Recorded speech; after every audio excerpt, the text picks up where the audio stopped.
Welcome, viewers, to the interview series with Dr. Bogdan Kotnis. We're looking at a Polish perspective on geopolitics. Welcome, Bogdan. Hey, hi, Robert, and welcome to all who are watching. Bogdan, tell us a little bit about Poland's impressive new initiative. Central Communications Port and the Polish Silicon Valley. What's going on? Poland is engaging in diplomatic and economic initiatives aimed at strengthening alliances with neighboring countries and bolstering its defense posture in response to escalating tensions with Russia. And two specific examples of such engagement, looking far into the future, but very important for Poland and I think the European Union and the world, are the Central Communication Port and Polish Silicon Valley. So what is the Central Communication Port? Start with that. Central Communication Port. Poland has dedicated 557 billion Wow. in a stretch of farmland, about 25 miles southwest from Warsaw, and called it the Central Communication Port, CCP. The plan is to open it in 2028 and bring it to full capacity in 2060. And when completed, the CCP will be the biggest and most modern European transportation hub. And Europe needs it because it has expanded so much. And Poland is still kind of stuck transportation-wise in the era before the liberation, where Germans and Russians treated it as a battleground. So the CCP is a spoke and hub designed providing modern, large volume and high-speed air, rail, and road transport servicing Poland, but also extending beyond along the east-west and north-south axis. We talked about those last interview. It will serve as the European central transportation hub, serving civilian but also military needs. It will dramatically shorten travel time and increase volume within Poland and accelerate connectivity for surrounding countries. And I think it will facilitate NATO military readiness and bolster its defenses, so both NATO and Poland. Very impressive. Why has this encountered some resistance from Germany?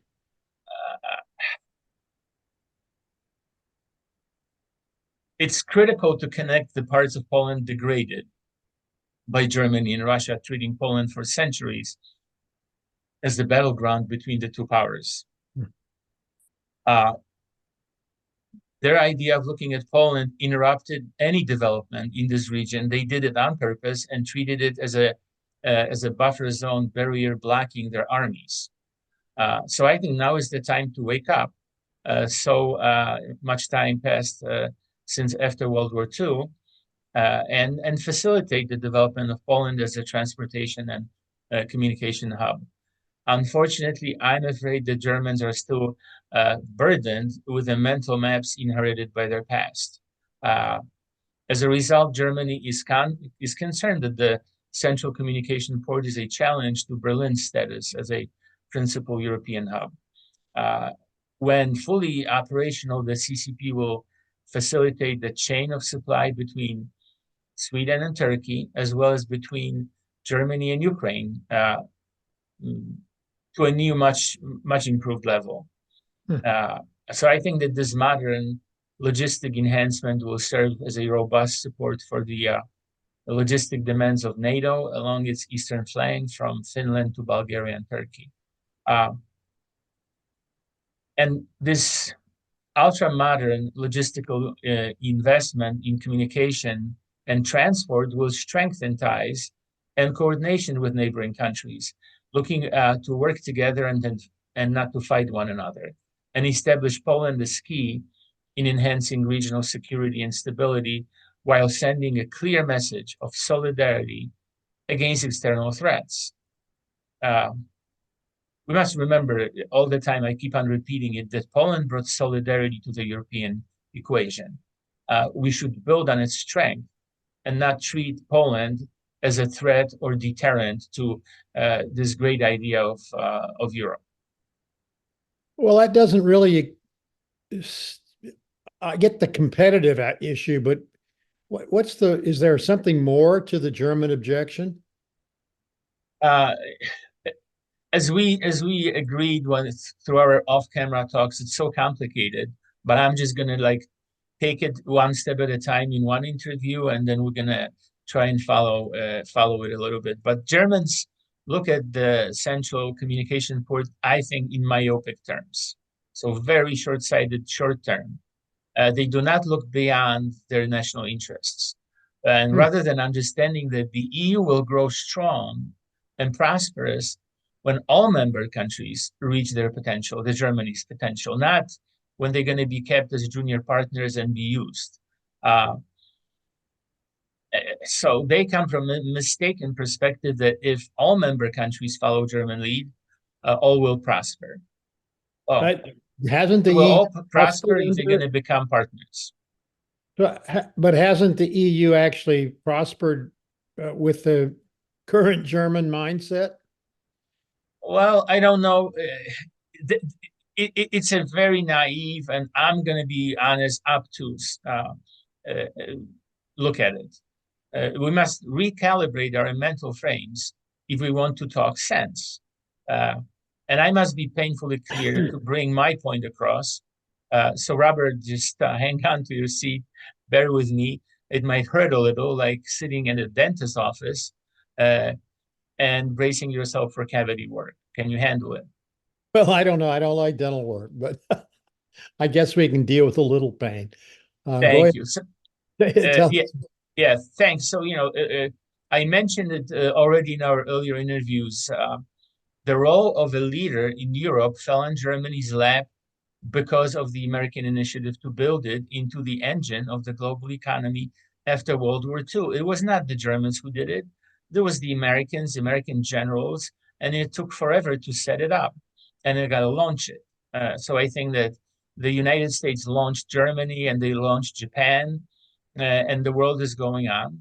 Uh, uh, so again, our planners, the American planners and generals, were working in Germany for years to bring all elements of its economy up to global speed. And then the Marshall Plan was a tremendous boost that raised them up from the ashes of the war, which actually they had planned and they had executed. On the other hand, when Greece and Spain joined the EU, they did not have the same support that Germany had after World War II. They had to pay dearly to German banks to adjust their economies to the EU pace. And when Greece and Spain defaulted on the loans, the whole European community paid these bad loans, not so much to Greeks and Spaniards, but more to German banks. So it's pretty obvious when you look at it. So this idea of great benevolent Germany being so great for all the time, it's a very distorted image. And I'm not, again, trying to pick up fights, but just let's open up and see what happens. There is a huge territory, and you just cannot think in terms of the 20th century colonialism, So let's give all these countries a chance and talk with them on equal terms. And I'm saying this so that everybody, but especially Germans, understand that they are not smarter, more deserving, or holier than the next country in Europe. And again, if Germany is for strong, prospering EU, they should support Poland's growth as a partner and enjoy it because it's going to get them tremendous profits. Yeah, that's a pretty painful dentist visit. It's a re-evaluation of everything that we really have experienced since the Second World War. But what you're saying makes sense. But are you also implying that other European countries are unable to do what is in their best interest if Germany has its way?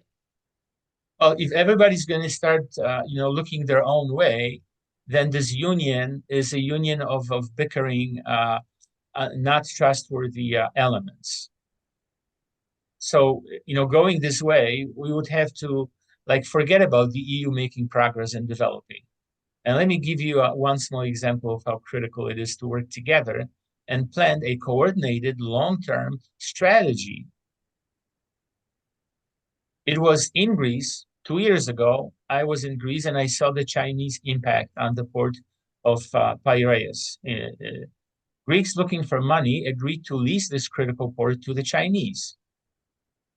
And then I listened just recently, Wojciech Kost from Warsaw reported in Politico about problems in Poland with the lease of a port in Gdynia harbor to the Chinese-owned Hutchinson Port Holdings. The deal was made in 2007.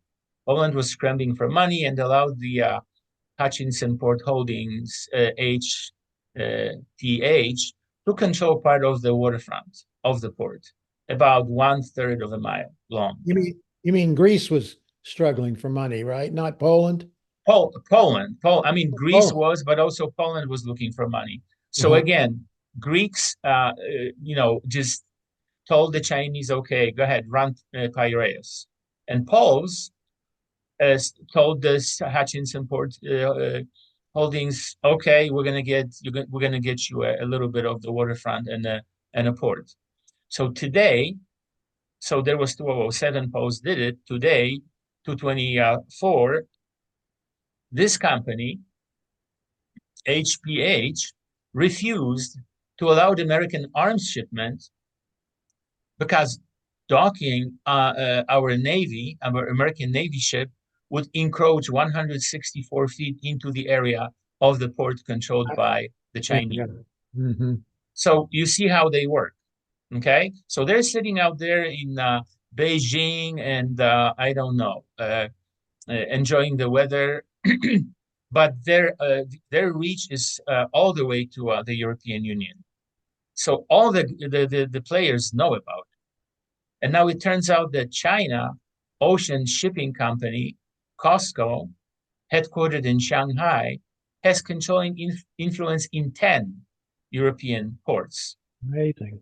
So you have a union and everybody is doing like, let us get a little bit of Chinese money, not thinking in terms of the security.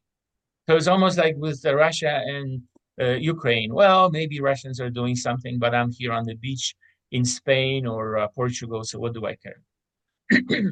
So despite all these revelations, last year, Germany allowed COSCO to buy 25%, 24.9% of the Hamburg port terminal. After all these experiences, after they criticized Greece. That's really a shocker. And it looks like the Chinese could effectively block some of the shipments we might need if there's trouble in Taiwan. From that equal partner perspective, where should we look for improvements? Remember we talked about the French and and their helicopter carriers. It was so close that the French would sell them, ultra modern ships loaded with technology. Of course, they would steal all the technology. Okay, so the same is here. We need to sit down and be really honest and prioritize what we want, because we can grab a little pie, but then the whole thing we have, peace, global security chain of supply, and the European Union is going to be threatened if we're going to have players like Russia and China play us like children. So I will mention only three, so we do not get lost here in the maze of initiatives that Poland has. I hope that if we accept the improvements in these three sectors, it will be easy to follow the path and identify dozens more ideas. That sounds good. All right, so now look, let's talk about sugar, energy, and munitions. Okay? Yeah. So sugar is a commodity of global strategic importance, and there are two key sources of sugar production are sugar cane and sugar beets.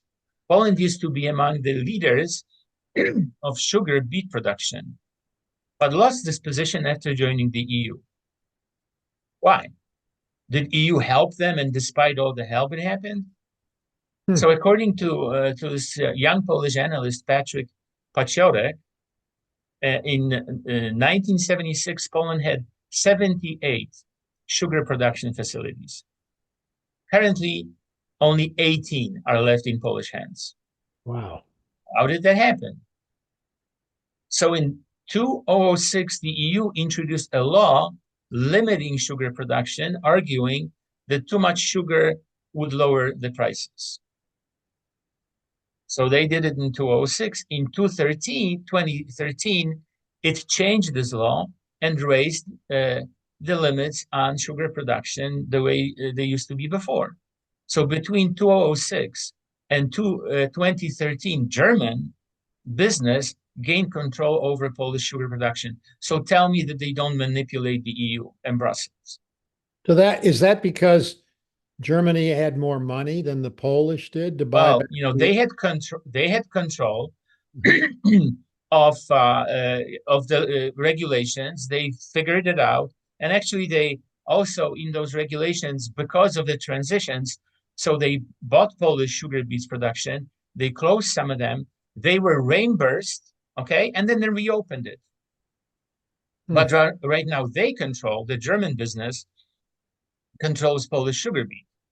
Wow. Is that the way the U.S. approached German business after World War II? It's a very good question, because it is not the way the United States approached German businesses after World War II. Remember the Volkswagen, the car for everyone?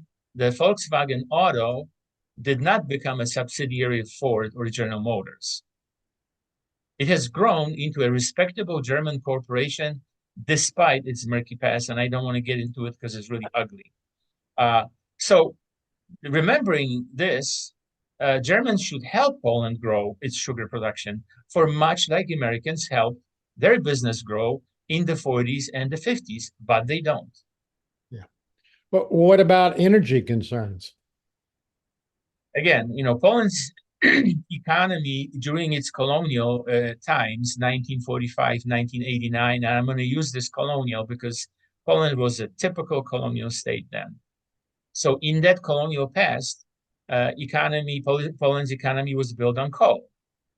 And in the process of transition, Poland's coal mines stopped production, and Poland was buying worse quality coal from Russia just to be able to get enough energy. Again, according to the EU regulations that are supposed to help all the member countries.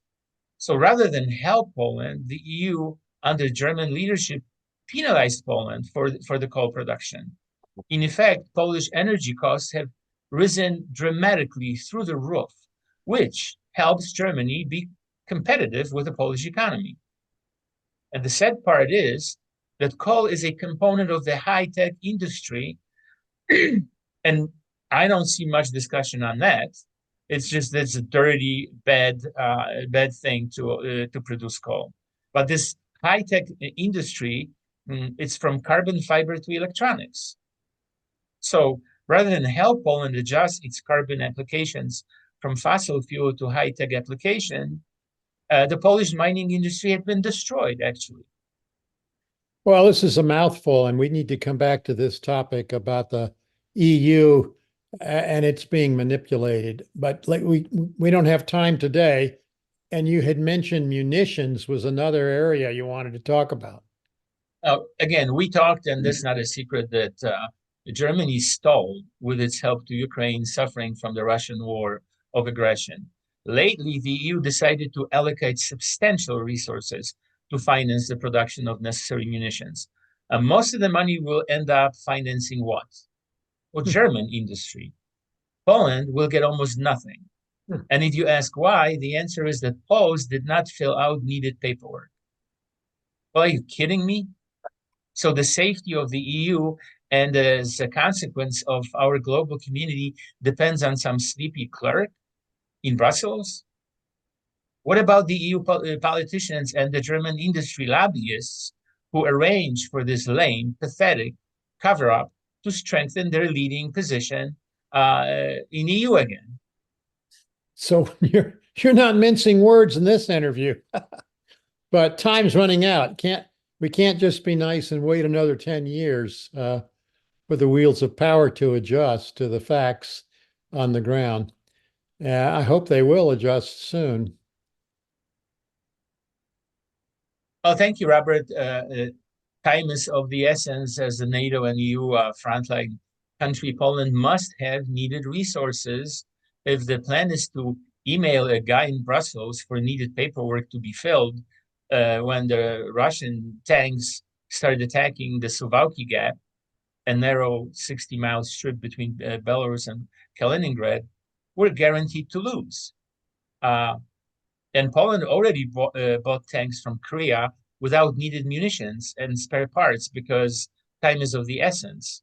So Germans should work overnight to help Poles produce necessary munitions today. In the meantime, Polish customs officers discover trucks loaded with expensive BMWs and Mercedes SUVs smuggled to Ukraine oligarchs. It looks like Germans are working hard, but hardly to the benefit of all EU members.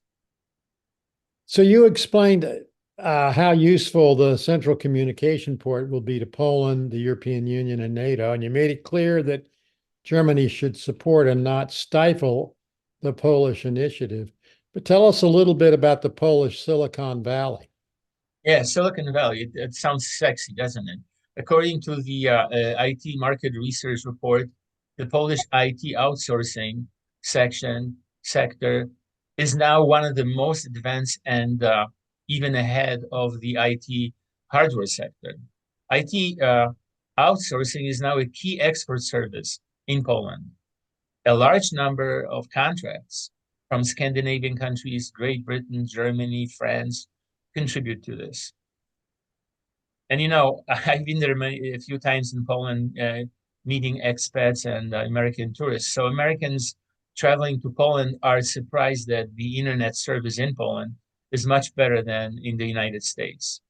Our cell phones with Polish SIM cards are paragons of speed and efficiency. And you've been to Poland, and I think you had a similar experience. Right. So Polish IT experts are among the best trained in the world now. According to something is called NIX, the population of IT specialists and software developers in Poland equals the population of a small country in Europe. Wow.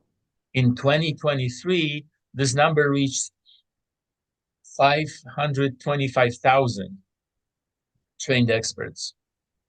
And Poland has several major IT hubs today, most working around the large cities like Kraków, Warszawa, and Wrocław. If you want to design something using JavaScript, for example, as a platform, Poland has 105,000 experts to do the job.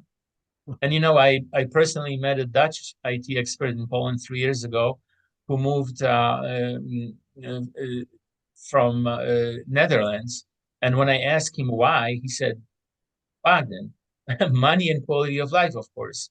It's much better in Kraków. I'm not going back to Amsterdam. Forget it.